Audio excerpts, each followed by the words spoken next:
Je vais pour prendre le bain de mon fils, en fait, je m'aperçois que mon fils, il a des hématomes sur le corps. Et au bout de 3 mois de placement, Abdelmalik, il avait déjà perdu 10 kilos. La plupart du temps, quand j'arrivais sur place, il n'avait ni mangé, ni pris son traitement. Les machines n'étaient pas forcément faites, des fois il dormait à même le matelas. Et on me disait que j'invente des choses, que mon fils, il va très bien. Le problème ne vient pas du éducateur, il vient du dessus. L'État est défaillant, l'administration est défaillante.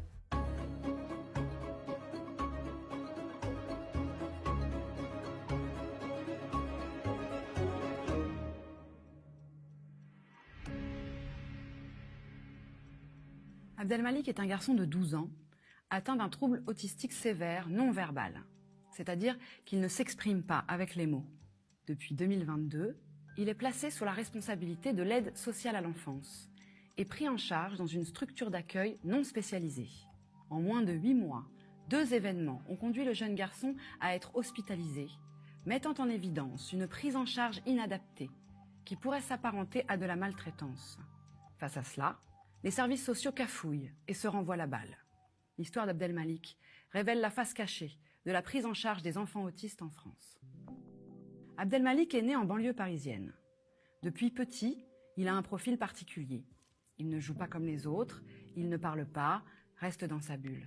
Allez, montre-moi comment tu te balances. Non, plus froid Abdelmalik. À ses 4 ans, le diagnostic tombe, il est atteint d'un trouble autistique sévère. Sa mère, qui l'élève seule, se heurte rapidement à des grandes difficultés de prise en charge de son fils. À l'époque, on me disait, écoutez, votre fils, pour l'instant, il peut aller dans aucun établissement, il ne peut pas aller en IME avant ses 6 ans. Donc, ça veut dire qu'il avait son suivi avec le CMP. Donc, on arrive à ses 6 ans, et de là, je fais ma première demande auprès des IME. C'était en 2017. Jusqu'à aujourd'hui, je fais des demandes, et jusqu'à aujourd'hui, j'ai toujours que des refus. De ses 4 ans jusqu'à ses 6 ans, il était suivi qu'avec un pédopsychiatre. Au début, on avait une fréquence de 3 fois par semaine. Après 2 fois, après 1 fois, après c'était plus rien. Si je sollicitais pas le pédopsychiatre, il n'y avait plus rien. Donc moi, avec le temps, je commençais à me poser des questions. Parce que je voyais que mon fils, il n'y avait pas d'orthophoniste, qu'il était non-verbal. Et il y avait un psychomotricien là-bas. Je ne comprenais pas pourquoi mon fils n'avait pas le droit d'avoir un psychomotricien. Le signalement, je l'ai eu, c'était suite quand j'ai dit au CMP, écoutez, je vais porter plainte contre vous pour défaut de soins. Le centre médico-psychologique accuse la mère de défaut de soins et alerte les services sociaux. Le dysfonctionnement de la prise en charge de son fils serait uniquement de sa faute. En 2021, une juge pour enfants décide alors d'une mesure éducative pour Abdelmalik. La mère réunit les éléments pour tenter de prouver sa bonne foi et s'apprête à demander la levée de cette mesure qu'elle pense inadaptée. Nous sommes en 2022 et peu avant son passage devant la juge, Setania Katé entend parler du Silence des Justes, une association qui s'occupe spécifiquement des autistes atypiques comme son fils. L'association dit avoir une place pour Abdelmalik et se dit prête à l'accueillir, mais prévient la mère, au Silence des Justes, on ne prend que les enfants placés à l'aide sociale à l'enfance par décision de justice. Or justement, une juge pour enfants doit se prononcer sur l'avenir d'Abdelmalik. Setania Katé saisit l'opportunité. Au lieu de défendre la levée de la mesure éducative, elle plaide pour un placement à l'aide sociale à l'enfance à la condition qu'Abdelmalik soit accueilli au Silence des Justes. C'est là qu'un immense imbroglio commence. Une fois que l'ordonnance a été faite, que l'ASE se met en lien avec moi, on me dit, écoutez, finalement votre fils, il ne peut pas aller au Silence des Justes. Alors là, je ne comprends plus rien. Non seulement il ne va pas aller au Silence des Justes, mais on ne compte pas me rendre mon fils en fait. Abdelmalik est pris en charge et hébergé dans une association nommée La Hapiz, dans le cadre d'un dispositif financé par le département de l'Essonne où vit la famille. Ce dispositif est porté sur les soins des enfants placés et principalement sur les problématiques de comportement. Il n'est donc pas spécialisé dans l'autisme. On me dit, écoutez madame, on a trouvé une association qui s'appelle La Hapiz dans le 91. Ils ont 2 IME qui leur appartient. En journée, il irait dans l'IME en question. Et le soir, il irait dormir dans un centre pour polyhandicap. Rapidement, Setania Katé se rend compte que quelque chose ne va pas. Pendant que je vais pour prendre le bain de mon fils, en fait, je m'aperçois que mon fils, il a des hématomes sur le corps. Et au bout de 3 mois de placement, Abdelmalik, il avait déjà perdu 10 kilos. Avec le temps, j'ai échangé avec les éducateurs et là, j'apprends que, en fait, mon fils, il n'est pas en IME. Il n'est pas dans un centre pour polyhandicap. Il est dans un appartement. J'ai alerté l'ASE, la juge, et on me disait que j'invente des choses, que mon fils il va très bien. Il se retrouve avec des étrangers. Quand je dis des étrangers, c'est que des personnes qui ne sont pas du tout formées à l'autisme. Chaque semaine, c'est des éducateurs différents. Régulièrement, les services sociaux produisent des rapports à destination de la juge des enfants.